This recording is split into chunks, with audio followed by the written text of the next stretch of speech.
తన పేరు సౌమ్య. అది తన మొదటి ప్రెగ్నెన్సీ. 6 నెలలు నిండాయి. సౌమ్య, లోపలికి రా. గర్భిణీ స్త్రీ గ్రహణం చూస్తే బిడ్డకు లోపం వస్తుందని తెలీదా అని అత్తగారు గట్టిగా అరిచారు.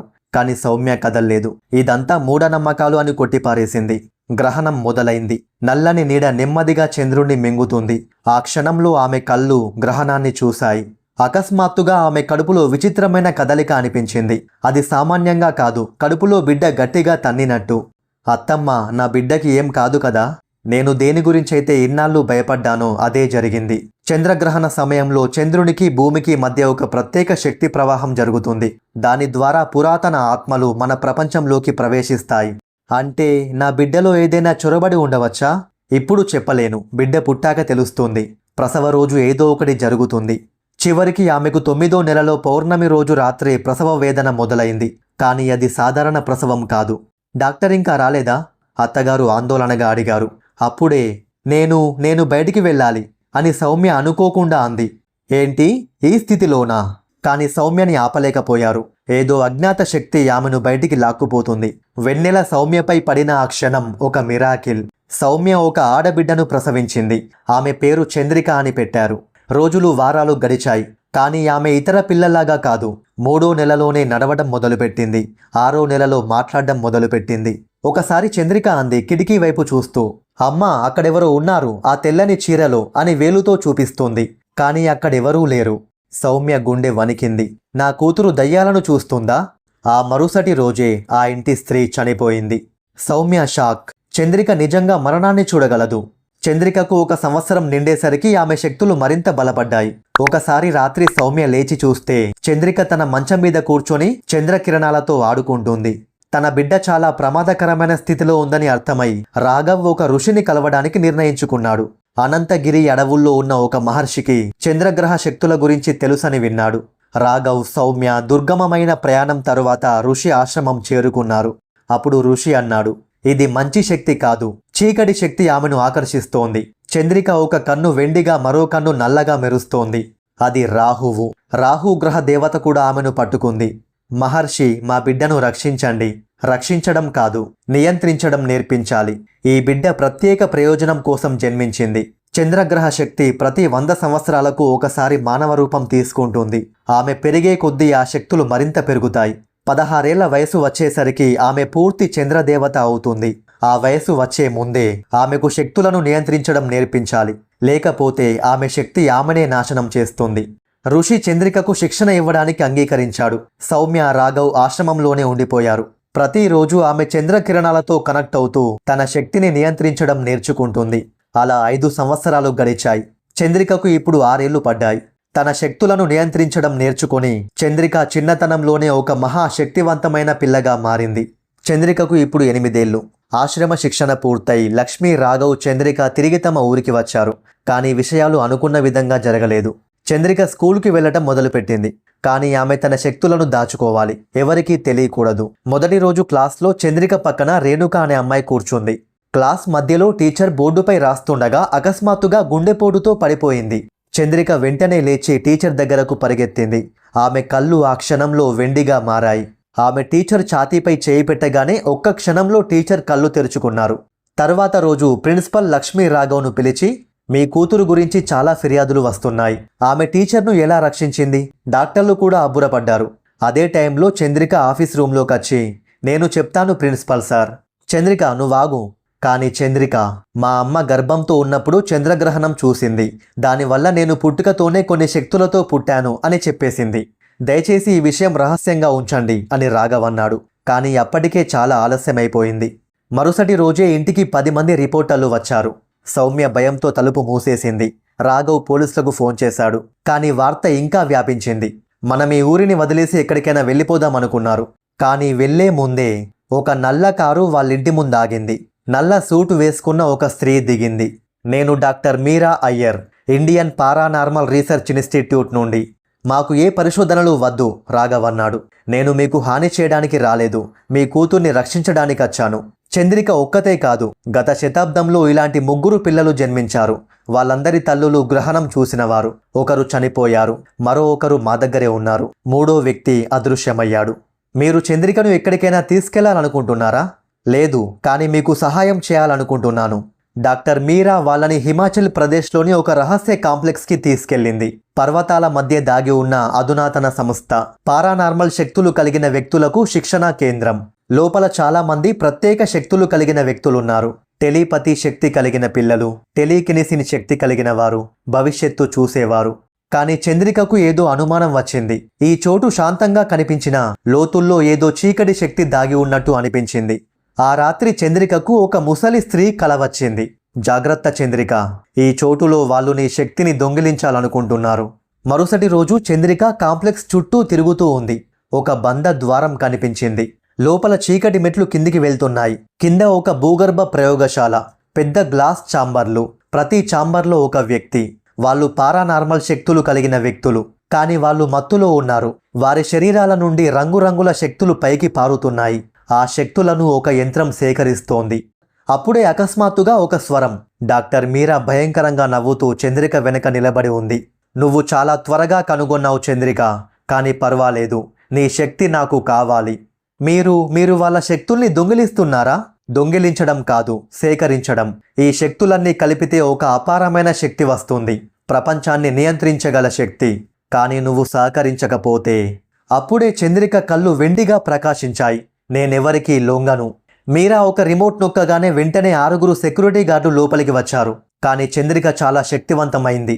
ఆమె చేతులు పైకెత్తగానే వెండి కాంతి అల్లరిస్తూ కాపలాదారులను గోడకు విసిరేసింది.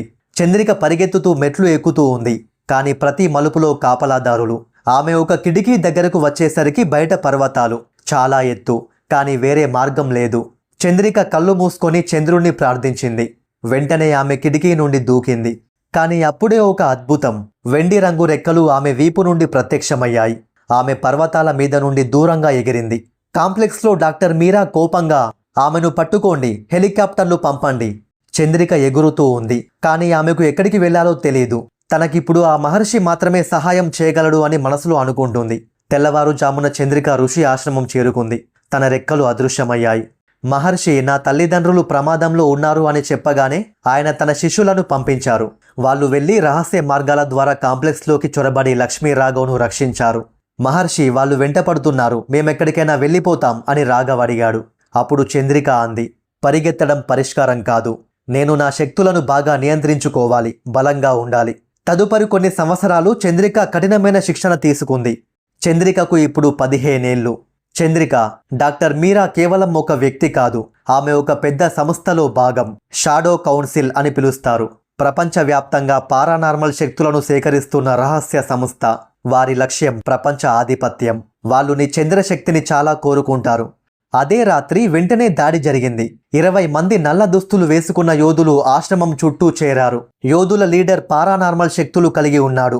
అగ్నిశక్తి. అతని చేతుల్లో మంటలు వస్తూ ఉన్నాయి. చంద్రిక, మాతో రా, లేకపోతే. అతను మంటల బంతిని ఆశ్రమం మీదికి విసిరాడు. అప్పుడు చంద్రిక వెంటనే చేయి పైకెత్తగానే ఒక వెండి కాంతి మంటల్ని మింగేసింది. ఇతర యోధులు దాడి చేయడానికి ముందుకు వచ్చారు.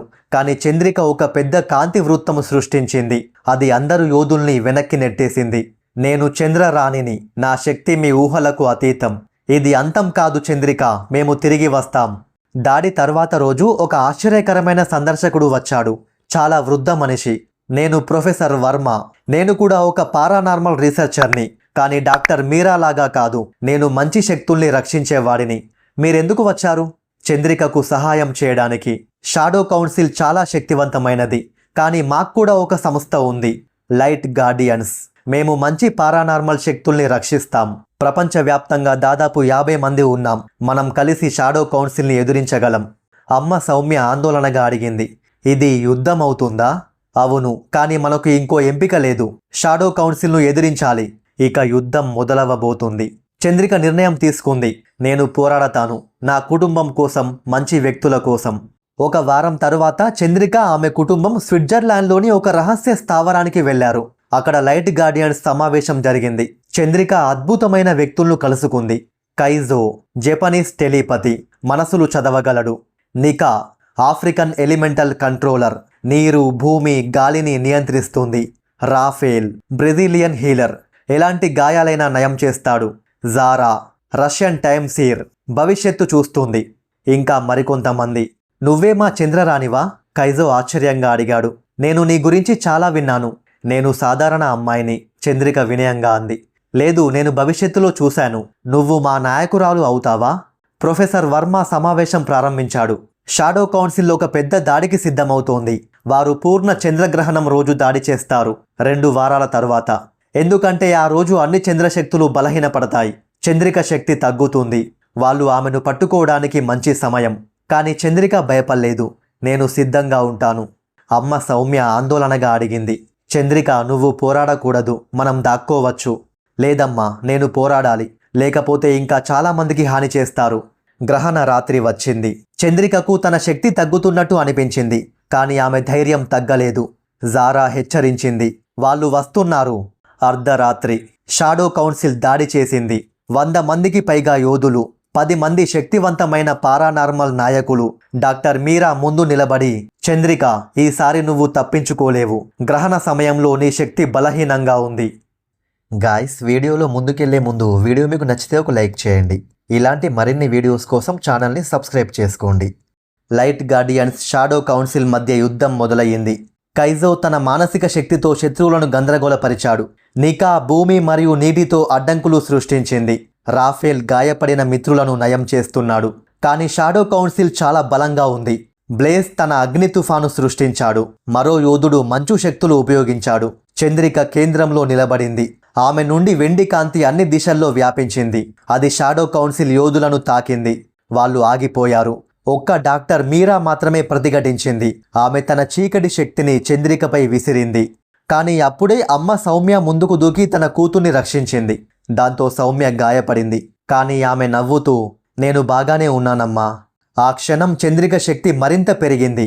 తల్లి ప్రేమ శక్తితో ఆమె ఒక పెద్ద కాంతి గోళం సృష్టించింది. ఆ కాంతి గోళం డాక్టర్ మీరాను చుట్టుముట్టింది. ఆమె అరుస్తూ ప్రతిఘటించడానికి ప్రయత్నించింది. వెంటనే చంద్రిక ఒక శక్తివంతమైన చంద్రకిరణాన్ని మీరా మీదికి విసిరింది. ఆ క్షణం మీరా తన చివరి శ్వాస విడిచింది. నాయకురాలు చనిపోవడంతో షాడో కౌన్సిల్ యోధులందరూ పరుగులు తీశారు. ఆ క్షణంలో గ్రహణం ముగిసింది.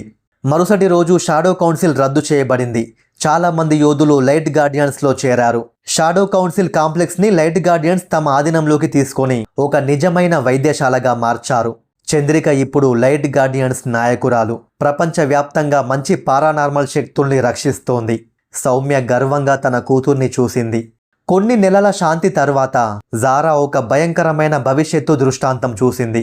చంద్రిక రాణి, భవిష్యత్తులో ఒక పెద్ద ప్రమాదం కనిపిస్తోంది. మరో సంస్థ నైట్ డ్రాగన్స్. వాళ్ళు షాడో కౌన్సిల్ కంటే ఎక్కువ ప్రమాదకారులు. వారి నాయకుడు, అతను మీ శక్తిని తీసుకోవాలనుకుంటున్నాడు. చంద్రిక తీవ్రంగా తీసుకుంది. మనం సిద్ధమవ్వాలి. కానీ ఇంకా ఆమెకు తెలీదు, నైట్ డ్రాగన్స్ నాయకుడు ఆమెకు చాలా దగ్గరి వ్యక్తి. అతను చంద్రిక తండ్రి తమ్ముడు, రాఘవ్ సోదరుడు. అతని పేరు రవి, చంద్రికకు చిన్న అన్న. రవి కూడా గ్రహణ సమయంలో జన్మించాడు. కానీ అతని శక్తి చీకటి వైపు మారిపోయింది. ఇప్పుడు అతను చంద్రిక శక్తిని తీసుకోవాలనుకుంటున్నాడు. రవి మనసులో అనుకుంటున్నాడు, చంద్రిక, మనం కలుద్దాం కుటుంబం మధ్యలో యుద్ధానికి. చంద్రిక 16 ఏళ్లకు చేరుకుంది. ఆమె పూర్తిగా పరిణితి చెందిన చంద్రదేవత అయ్యింది. కానీ ఆమె ఇంకా నేర్చుకోవాలి. ఆమె శత్రువులు, ఆమె సవాళ్లు ఇంకా ముగియలేదు. రవి రాకతో మరో పెద్ద యుద్ధం రాబోతోంది. కానీ ఈసారి ఇది కేవలం మంచి వర్సెస్ చెడు కాదు. ఇది కుటుంబం వర్సెస్ కుటుంబం, ప్రేమ వర్సెస్ ద్వేషం. చంద్రిక ఆకాశంలో చంద్రుణ్ణి చూస్తూ, నువ్వు నాకు శక్తులిచ్చావు, కారణం ఉండాలి. సౌమ్య తన కూతురు దగ్గరకు వచ్చి, చంద్రిక, నువ్వు భయపడుతున్నావా? కాస్త అమ్మా, కానీ నేను సిద్ధంగా ఉన్నాను. ఆ రాత్రి ముగ్గురూ కలిసి కూర్చొని చంద్రుణ్ణి చూస్తున్నారు. కానీ వారికి తెలీదు, తన చీకటి కోట నుండి రవి కూడా అదే చంద్రుణ్ణి చూస్తున్నాడు. 2 చంద్రశక్తులు, ఒకటి ప్రేమతో, ఒకటి ద్వేషంతో. ఎవరు గెలుస్తారు? కథ ఇంకా ముగియలేదు. ఇది ప్రారంభం మాత్రమే.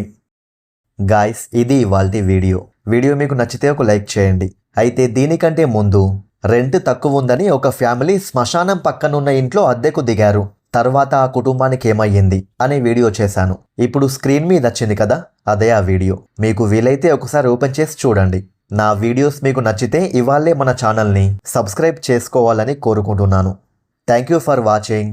జై హింద్.